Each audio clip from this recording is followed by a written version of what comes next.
You're listening to an Irreverent podcast. Visit irreverent.fm for more content from our amazing lineup of creators.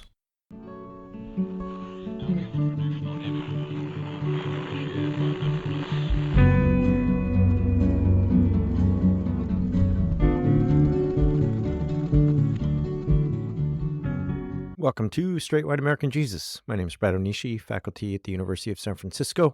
And it's been kind of a weird day, y'all. I had some interviews scheduled and some other things, and those got postponed. And it's also the day that another mass shooting happened here in the United States. March 27, 2023, a young woman walked into a private elementary school in Nashville and ended the lives of 3 children and 3 adults. I was at a facility, a daycare gym where my daughter I take my daughter sometimes when I read the news, and basically I'm able to drop her off at the daycare for a couple hours and do some work. And I was sitting there and reading it, and like many parents, over how many decades in this country, it hit me, as I was sitting there, that basically doesn't matter where you are, daycare, church, school, Walmart, the park, doesn't matter. We live in a country where this can happen. So I want to talk about that today and some of the aspects that I think are involved. So I think my thoughts might be a little bit raw, and this might be a little bit of a winding monologue. So hang with me, and hopefully we'll find a coherent thread in here somewhere. So since Columbine, there have been over 370 mass shootings in the country at schools. So let me say that again, 376 school shootings since Columbine in the 1990s. And roughly 350,000 students have been directly impacted. This is coming from the Washington Post. We, in essence, over the last generation have had an entire generation that has been affected by gun violence. We've had 376 school shootings in about 3 decades. So I'll put that there to start. We live in a country that has something like 70 million guns in the hands of civilians. So I want to hit on 2 main points. And like I said, I may be just a little raw today, so hang with me. The first one goes back to something that happened a couple weeks ago, and that is Jon Stewart had an interview with Oklahoma State Senator Nathan Dahm. And I'm sure many of you saw it, and it was a clip that went viral, and it felt like a gotcha moment for many people on the left. And I understand that, and sometimes it feels good to have those moments. What I want to zero in on is the very last line that is often showed from that interview, where Nathan Dahm says that there should be restrictions on drag queen performances, and that they should not be allowed by law near children. And Jon Stewart asks him, is this not an infringement of free speech? And Dahm responds and says, well, the government has a responsibility in some cases to protect children. And that's when you can see, Stewart just sort of lose his cool, and his emotion is really bristling in every fiber of his body. And he goes on to point out that the deadliest killer of children in the country is guns. And the importance of that moment, and it's easy to miss in the kind of gotcha setting and the setting of the clip that goes viral and passed around from here to there. Here's what's really important to me about that clip, is that Nathan Dahm spends 10 minutes talking about how the Second Amendment should not be infringed upon in any way. He's a Second Amendment absolutist in this sense, that the right to bear arms shall not be infringed. So he's against background checks. He's against extra measures that would make it more difficult. He's against registration. And Jon Stewart goes through all these examples of you have to register for a car and all this stuff to drive a car and so on and so forth. And then Stewart brings up drag queens, and Nathan Dahm says, well, sometimes the government has a duty to protect children. And so what And if you break this down, what Nathan Dahm is saying is the First Amendment, which is the freedom of speech, can be infringed upon. You can not allow drag queens to perform near children by law, even if those children have parental consent, even if the parents want them to be in a place where there's a drag queen performance or a drag queen story hour. By law, the government should not allow that. However, according to Dom, the government shall not infringe upon the right to bear arms in any way. And you can see there, if you just slow down for a minute and you get away from the gratification of Jon Stewart got him, what's really at stake, right? Is this man saying that here's what children need to be protected from, and this is where the government should step in?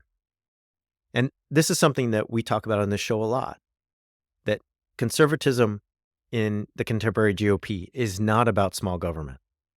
It's about selectively big government.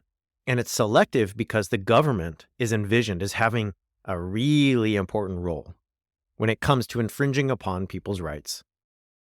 If that means not allowing children to attend a drag queen story hour, if that means banning books, that means taking certain books out of the library, if that means rephrasing lessons about Rosa Parks to say that she stood up for what was right rather than she stood up against racial injustice or racism. There's a desperate need in the Republican and Christian nationalist mind for government intervention in so many places. I haven't even mentioned reproductive rights and abortion. However, when it comes to guns, the attitude is we will not infringe upon those rights in any way. That is not a place that we want any kind of regulation. And you can see there the sickness of this.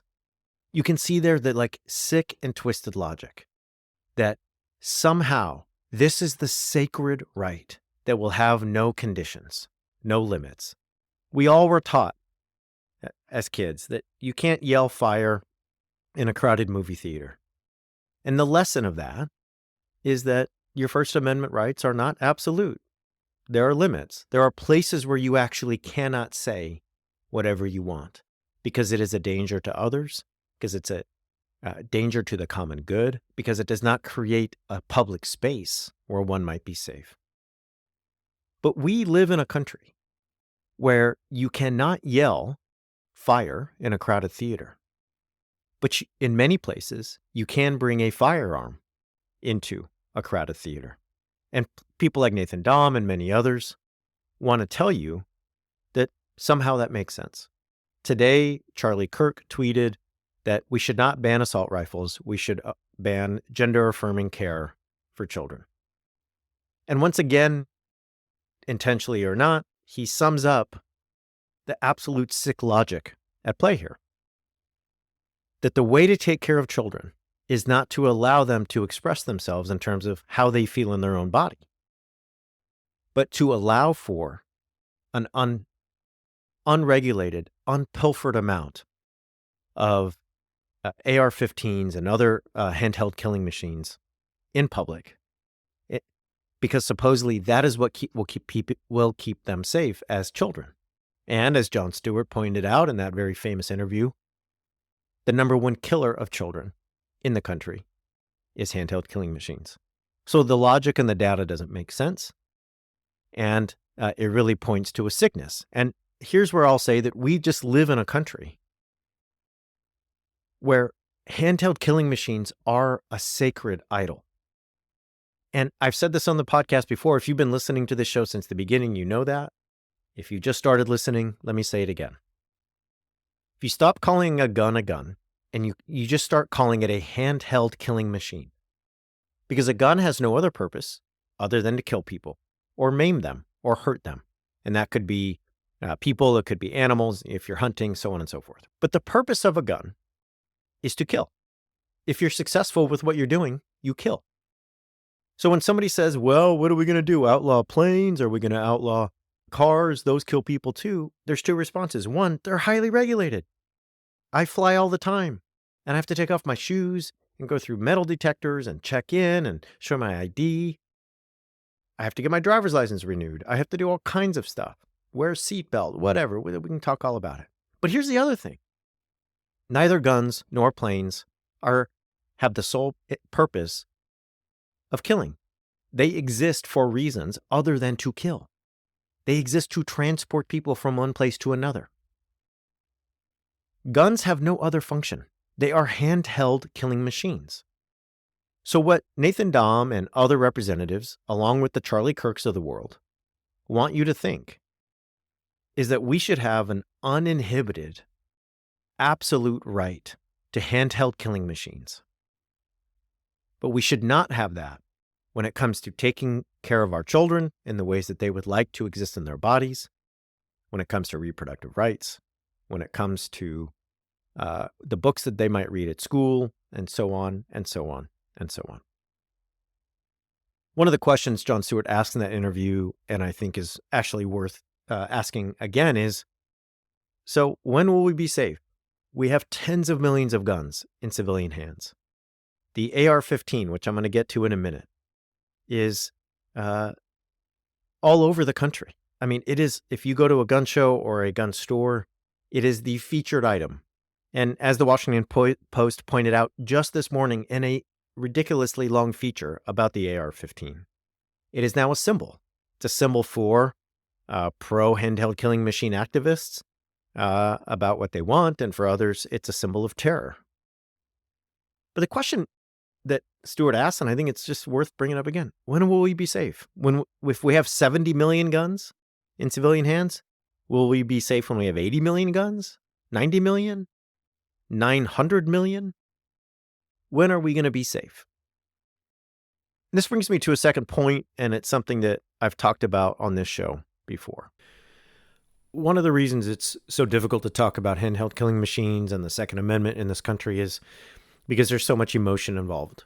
For many of us, myself included, it's emotional on days like this to think about children in schools running for their lives, children in Uvalde, children in Nashville, children anywhere being terrorized by handheld killing machines, and to have some of them lose their lives. It's one of those things that stops you in your tracks, right? I do this for a living. I read news stories and papers and articles and journals and books all day, every day, as an academic and as somebody who does this show. But these moments when you're sitting 100 feet from where your kid's in daycare and you're trying to catch up on some emails and you read this news, they stop you in your tracks. They put a lump in your throat. You can't breathe for a minute. Tears flow because it's so emotional to think about something like this happening. The emotion surrounding handheld killing machines makes any kind of debate really fraught, because inevitably one side will be emotionally invested in how these things are terrorizing us, and the other will be emotionally invested in protecting them. And I think it's worth talking about why. And I've talked about this on the show before, but let's do it again. In the United States, handheld killing machines, guns, are symbols. And they've been symbols for a long time. And for some people, they are symbols of safety.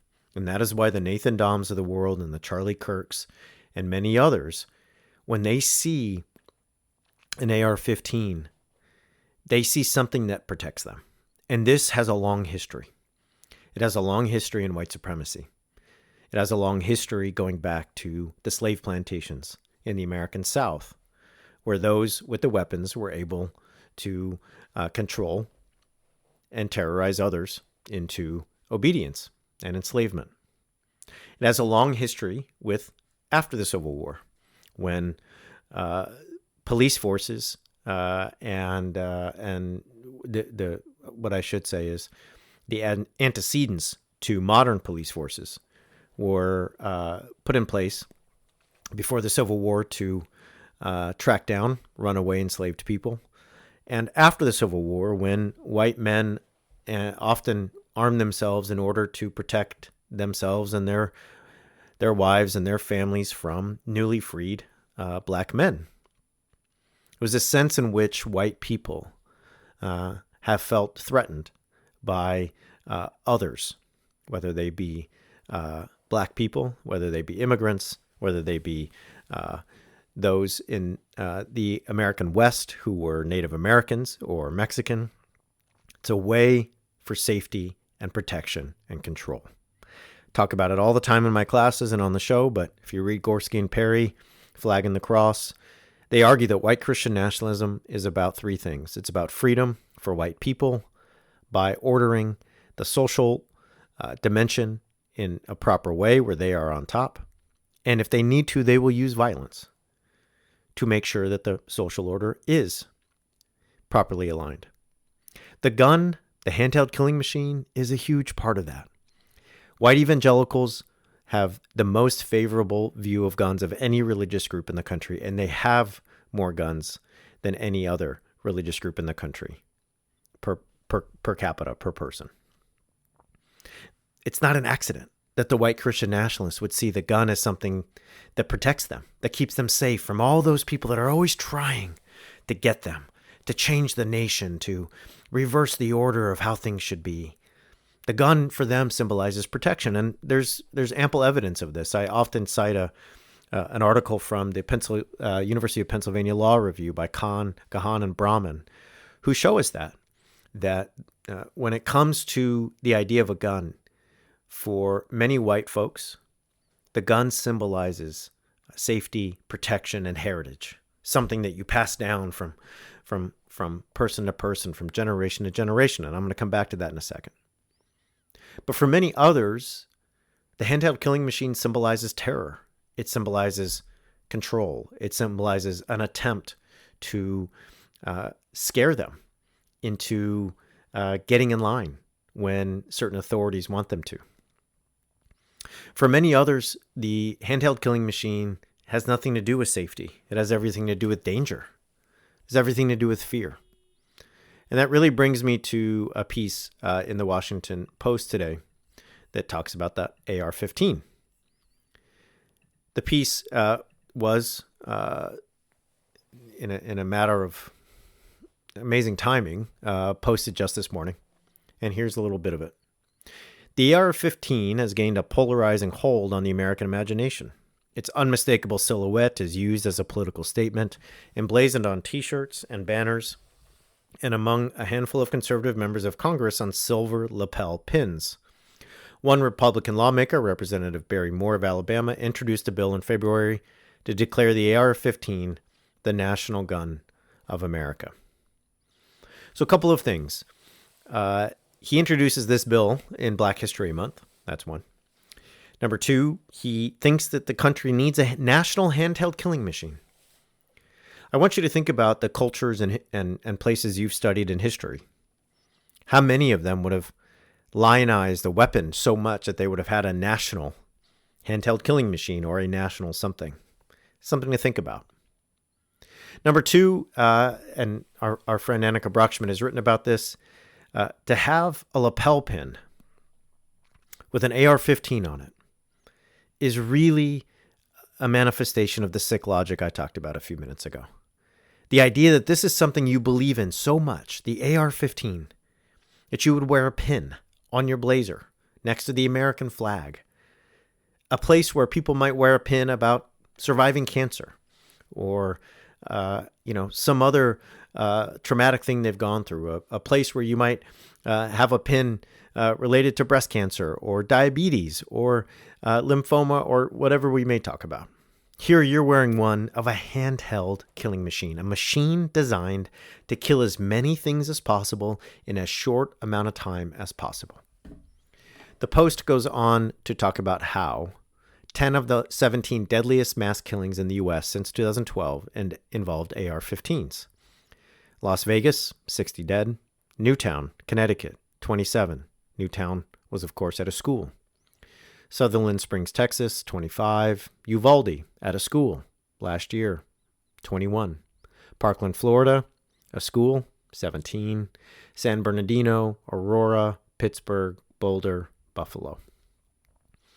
Now, one of the things that I think the Post article rightfully points out is that the AR-15 is a symbol. So if I just talked about the handheld killing machine in general as a symbol, the AR-15 has really become a symbol for the 21st century. Here's what they say. This transformation from made-for-combat weapon to mass-market behemoth and cultural flashpoint is the product of a sustained and intentional effort that has forged an American icon. A Washington Post investigation found that the AR-15's rise to dominance over the past 2 decades was sparked by a dramatic reversal in strategy by the country's biggest gun companies to invest in a product that many in the industry saw as anathema to their culture and traditions. We made it look cool, one person said, the same reason you buy a Corvette.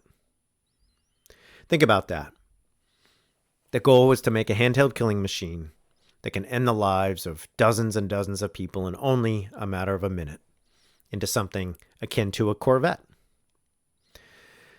Chris Murphy, who is a senator from Connecticut and has been an outspoken anti-handheld killing machine member of Congress since Newtown, says this: the protection of the AR-15 has become the number one priority of the gun lobby. It makes it harder to push the issue on the table because the gun lobby does so much messaging around it. So the AR-15 is now something that emblematizes cool. It emblematizes masculinity. It emblematizes might and strength. Like I said, when you go to a gun show or you look on in a gun shop, that's what you see. It's no accident that the sale of AR-15s soared in the run-up to the election of Barack Obama in 2008 and after the mass killings at Newtown in 2012. Today, the Post says the industry estimates that at least 20 million AR-15s are stored and stashed around the country. Can you imagine? Can you imagine that we have 4 times more AR-15s in this country than there are people in Denmark?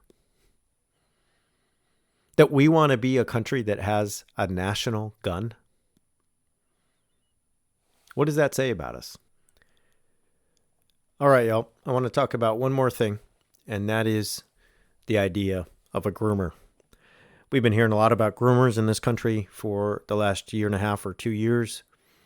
And it is a organized, targeted campaign against the LGBT community.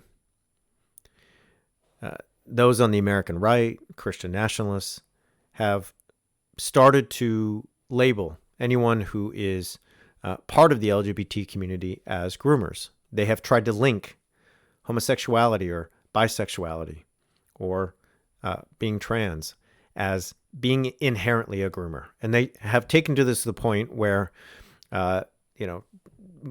Disney movies and shirts that are hanging in Target are being labeled groomer paraphernalia, right? You see this happening when it comes to schools and school board discussions, when it comes to banning books and what kind of things should be taught in curricula. The idea is that teachers and librarians and the radical left and George Soros and Joe Biden, they all are grooming your kid, in sexualizing children, okay? And once again, let's just make sure we get it clear. This all plays on this idea of safety and control. It all plays on this idea that someone is coming to get you. And you have to have handheld killing machines, and you have to stand up and yell at PTA meetings because you just can't have people coming for your wives and children. Okay, that's the idea.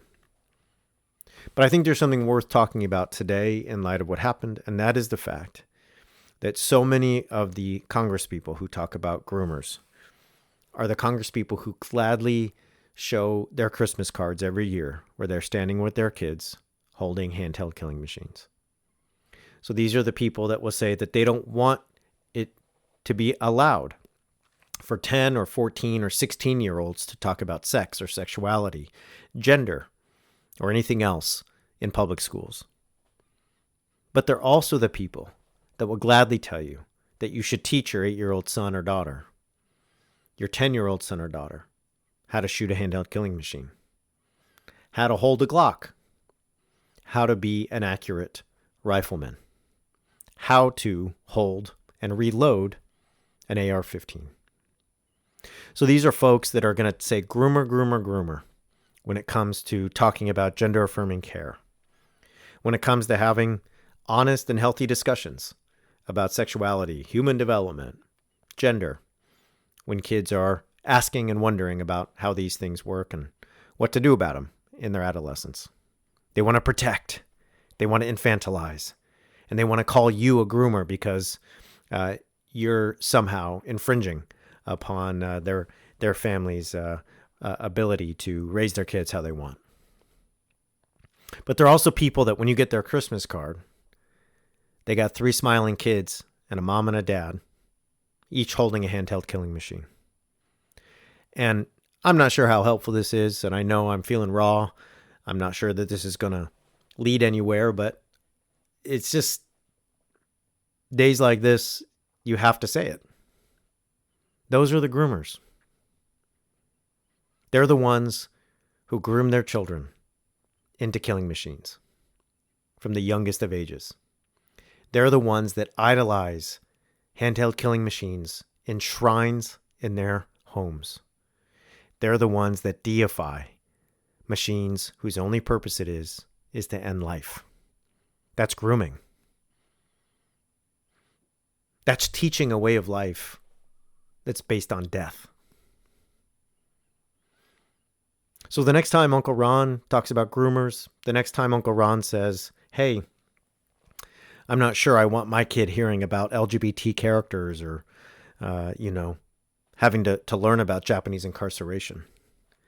I guess for me, one of the responses is, well, this is a country that's totally willing to teach people about a cult of death. I don't know why it's so afraid to teach people all the beautiful, complex ways that humans try to live. It's just really hard to look at, the congressman who represents Nashville, and his Christmas card is one of him and his family holding handheld killing machines. Lauren Boebert, the same thing. We could go on down the line. AR-15 lapel pins, Christmas cards with handheld killing machines, a national gun. I don't know, man. That sounds like grooming to me. I hope y'all are coping.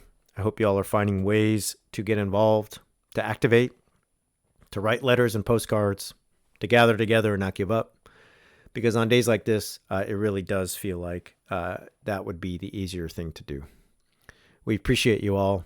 We hope that you'll visit us online at straightwhiteamericanjesus.com. We hope that you will check out our new website, help us on PayPal or Patreon, help us on Venmo, follow us on social media at straightwhitejc. And we'll be talking about this more in upcoming weeks, but we have a new Straight White American Jesus seminar with Sarah Mosliner on purity culture and white supremacy. So if you'd like to be part of our class, it's a 4-week class starting in April. We will have all the information at straightwhiteamericanjesus.com very soon, and you can register and send us an email if you have any questions. We appreciate y'all. Thanks for listening. Have a good day.